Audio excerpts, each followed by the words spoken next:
નમસ્કાર. આપણી આજુબાજુ જે પણ આકારો છે ને એની પાછળ અમુક નિયમો કામ કરે છે.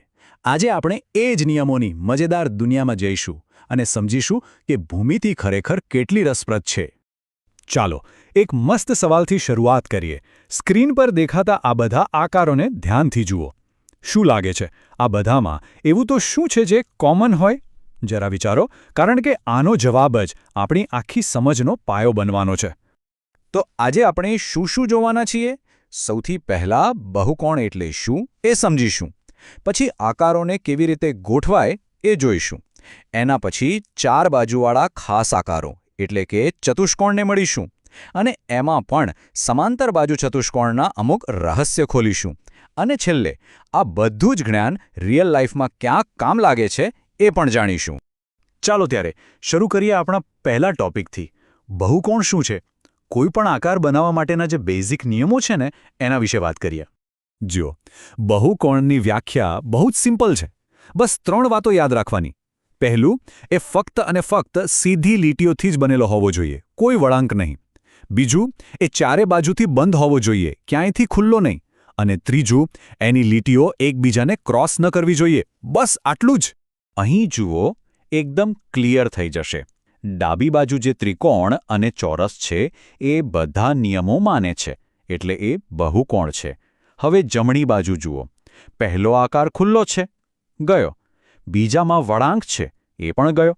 અને ત્રીજામાં તો લીટીઓ એકબીજાને કાપે છે, એટલે આમાંથી એક પણ બહુકોણ નથી. સિમ્પલ. ઓકે, તો હવે આપણને ખબર પડી ગઈ કે બહુકોણ શું છે. પણ દુનિયામાં તો લાખો કરોડો બહુકોણ છે. આ બધાને સમજવા માટે કોઈ સિસ્ટમ તો હોવી જોઈએ ને. બસ ભૂમિતિ આપણને એ જ શીખવે છે કે આકારોના ઢગલામાંથી વ્યવસ્થા કેવી રીતે બનાવવી. આકારોને છૂટા પાડવાની એક મુખ્ય રીત છે. એ બહિર્મુખ છે કે અંતર્મુખ? બહિર્મુખ એટલે એવો આકાર જેના બધા ખૂણા બહારની તરફ ફૂલેલા હોય. પણ અંતર્મુખમાં શું થાય? એમાં ઓછામાં ઓછો એક ખૂણો અંદરની તરફ દબાયેલો હોય છે, જાણે કોઈએ ખાડો પાડી દીધો હોય અથવા ગુફા બનાવી હોય. આ ગુફાવાળો આઈડિયા યાદ રાખજો, બહુ કામ લાગશે. આ જુઓ, ડાબી બાજુના આકારો એકદમ હેલ્ધી છે, બધા ખૂણા બહારની તરફ. પણ જમણી બાજુના આકારો જુઓ, એમાં તમને પેલી ગુફા કે ખાડો દેખાય છે ને? બસ એ જ એમને અંતર્મુખ બનાવે છે. એકદમ સ્પષ્ટ તફાવત છે. સારો, તો હવે બહુકોણની બેઝિક વાતો ક્લિયર છે. તો ચાલો હવે થોડું ફોકસ શિફ્ટ કરીએ અને એક બહુ જ જાણીતા ફેમિલીને મળીએ, એટલે કે ચાર બાજુઓવાળા આકારોના પરિવારને. તો જ્યારે આપણે ફક્ત એવા બહુકોણની વાત કરીએ જેને બરાબર 4 બાજુઓ હોય, ત્યારે આપણને શું મળે? ચતુષ્કોણ. હા, બસ આટલું જ. 4 બાજુઓ એટલે ચતુષ્કોણ. અહીંથી હવે વાર્તા વધુ રસપ્રદ બનશે, કારણ કે જેમ જેમ આપણે નિયમો ઉમેરીશું તેમ તેમ નવા નવા આકારો બનતા જશે. અને આ ચતુષ્કોણના આખા ફેમિલીમાં એક સ્ટાર મેમ્બર છે, સમાંતર બાજુ ચતુષ્કોણ. એનું નામ જ એની ઓળખ છે. આ એક એવો ચતુષ્કોણ છે જેની સામસામેની બાજુઓની બંને જોડી એકબીજાને સમાંતર હોય. સમાંતર એટલે રેલવેના પાટા જેવી, જે સીધી ચાલ્યા જ કરે પણ ક્યારેય એકબીજાને મળ્યા નહીં. વિચારો, ખાલી એક જ નિયમ કે સામસામેની બાજુઓ સમાંતર હોવી જોઈએ. અને આ એક નિયમ આ આકારને કેટલીક જબરદસ્ત શક્તિઓ આપે છે. તો તૈયાર છો? ચલો આ સમાંતર બાજુ ચતુષ્કોણના રહસ્યો પરથી પડદો ઉઠાવીએ અને જોઈએ કે એ આટલો સ્પેશિયલ કેમ છે. ચાલો, આવી ગયું છે પહેલું રહસ્ય, અને એ છે એની બાજુઓ વિશે. આપણને એ તો ખબર છે કે બાજુઓ સમાંતર છે, પણ શું એમાં બીજું પણ કંઈક છે? ચોક્કસ છે. અને જવાબ છે હા.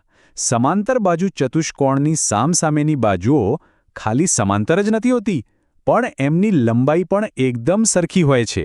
જેમ કે અહીં જુઓ, જો ઉપરની બાજુ 12 સેન્ટીમીટર હોય તો નીચેની પણ 12 જ હોય. અને જો જમણી બાજુ 7 હોય તો ડાબી પણ 7 જ હોવી જોઈએ. આ એનો પહેલો સુપરપાવર છે. ઓકે, બાજુઓની વાત તો થઈ ગઈ. હવે વારો છે બીજા રહસ્યનો, એના ખૂણાઓનો. આ સમાંતર બાજુઓનો ખૂણાઓ પર શું જાદુ ચાલે છે? ચાલો જોઈએ. આ રહ્યું બીજું રહસ્ય. જેમ સામસામેની બાજુઓ સરખી હતી, એ જ રીતે સામસામેના ખૂણા પણ બરાબર સરખા હોય છે. અહીંયા જુઓ, જો આ ખૂણો 100 ડિગ્રીનો હોય તો એની બરોબર સામેનો ખૂણો કેટલો હશે? યસ, એ પણ 100 ડિગ્રીનો જ.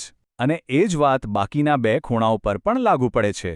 તો ખૂણાઓ વિશે 2 વાતો પાક્કી થઈ ગઈ. એક, સામસામેના ખૂણા સરખા. અને બીજું, પાસપાસેના ખૂણાઓનો સરવાળો હંમેશા 180 ડિગ્રી થાય. આ બંને નિયમો યાદ રાખજો. દાખલા ગણવામાં બહુ જ કામ લાગશે. અને હવે આવે છે ત્રીજું અને મારા મતે સૌથી રસપ્રદ રહસ્ય. આ રહસ્ય છુપાયેલું છે વિકર્ણોમાં. વિકર્ણ એટલે સામસામેના ખૂણાને જોડતી લાઈન. તો જ્યારે આપણે આ લાઈનો દોરીએ ત્યારે શું ખાસ થાય છે? આ જુઓ, આ એકદમ જાદુ જેવું છે. સમાંતર બાજુ ચતુષ્કોણના બંને વિકર્ણો જ્યાં એકબીજાને મળે છે ને, બરાબર એ જ જગ્યાએ એ બંને એકબીજાના 2 સરખા ટુકડા કરી નાખે છે. ભૂમિતિની ભાષામાં આને દુભાગે છે એવું કહેવાય. મતલબ કે એકબીજાને બરાબર અડધા કાપે છે. ઓકે, તો આપણે આટલા બધા નિયમો અને રહસ્યોની વાત કરી. પણ મોટામાં મોટો સવાલ એ છે કે આ બધું જાણીને ફાયદો શું? આ બધું જ્ઞાન પ્રેક્ટિકલ લાઈફમાં ક્યાં કામ લાગે છે? ચાલો હવે એ જ જોઈએ. આ જુઓ, આ એક મસ્ત પઝલ જેવું છે. આપણને ખબર છે કે સામસામેની બાજુઓ સરખી હોય છે. બસ આ એક નિયમથી આપણે આ કોયડો ઉકેલી શકીએ છીએ. એનો મતલબ એ થયો કે 3x = 18 થવા જોઈએ અને 3y - 1 = 26 થવા જોઈએ. હવે તો બસ આ સાદા સમીકરણો ઉકેલવાના રહ્યા અને આપણને x અને y બંને મળી જશે. જોયું? આ છે ભૂમિતિનો પાવર. અને એવું જ કંઈક અહીંયા વિકર્ણો સાથે પણ કરી શકાય છે. આપણને યાદ છે ને કે વિકર્ણો એકબીજાના 2 સરખા ટુકડા કરે છે? તો એનો સીધો મતલબ એ થયો કે y + 7ની કિંમત 20 જેટલી જ હશે અને x + yની કિંમત 16 જેટલી હશે. ફરીથી આપણી પાસે સમીકરણો આવી ગયા જેમાંથી આપણે આરામથી x અને yની કિંમત શોધી શકીએ છીએ. તો આ આખી વાતનો સાર શું છે? એ જ કે ભૂમિતિ એટલે ફક્ત આકારો ગોખવાની વાત નથી. એ તો નિયમોની રમત છે. તમે બસ 1-2 સાદા નિયમો ઉમેરો અને એમાંથી જ કેટલીક ખાસ અને ધારણા કરી શકાય એવી શક્તિઓવાળા આકારો જાતે જ બની જાય છે. બધું એકબીજા સાથે જોડાયેલું છે. અને જતાં જતાં એક સવાલ મૂકી જાઉં છું. લંબચોરસ એ પણ એક સમાંતર બાજુ ચતુષ્કોણ જ છે. એટલે આજે આપણે જે 3 રહસ્યો જોયા એ બધા એનામાં પણ છે. પણ એનામાં ખૂણાઓને લગતો એક વધારાનો ખાસ નિયમ છે જે એને લંબચોરસ બનાવે છે. શું કોઈ વિચારી શકે છે કે એ નિયમ કયો હશે? જવાબ વિચારજો, કારણ કે આજ તો ભૂમિતિની મજા છે. એક પછી એક નિયમ ઉમેરતા જાઓ અને નવા આકારોની દુનિયા શોધતા જાઓ.